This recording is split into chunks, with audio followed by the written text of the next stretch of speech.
هترجع لِك في أي وقت. أنا متجوزة من فترة كبيرة وربنا ما كرمنيش بأولاد، كنت فرحانة أوي من قلبي، أقسم بالله باتحرك وباتعامل بتلقائية.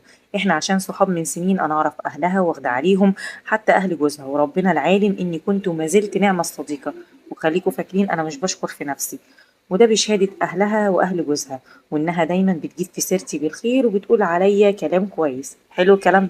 حلو الكلام. المهم، من أول ما بدأ الفوتوغرافر يتواصل معايا بالصور اللي بيظبطها أول بأول ببعتها لها، علشان عارفة ومتأكدة إن هي متشوقة تشوفها وقد إيه سألتني عليها. المهم واحنا مروحين قلت يعني سألتني وانا مروحة وهي مروحة سألتها عليها. قلت لها اول ما يبعت لي هبعت لك على طول، بس هي عملت حاجة كسرت فرحتي باليوم ده. في اخر اليوم الفوتوغرافر من نفسه والله اداني الهون عشان ادق الهون للبيبي وكده، واحنا قاعدين نهزر وكل اللي موجودين واسمع كلام امك واسمع كلام ابوك والكلام الحلو ده يقولوا لي الكلام اللي انتوا عارفينه ده.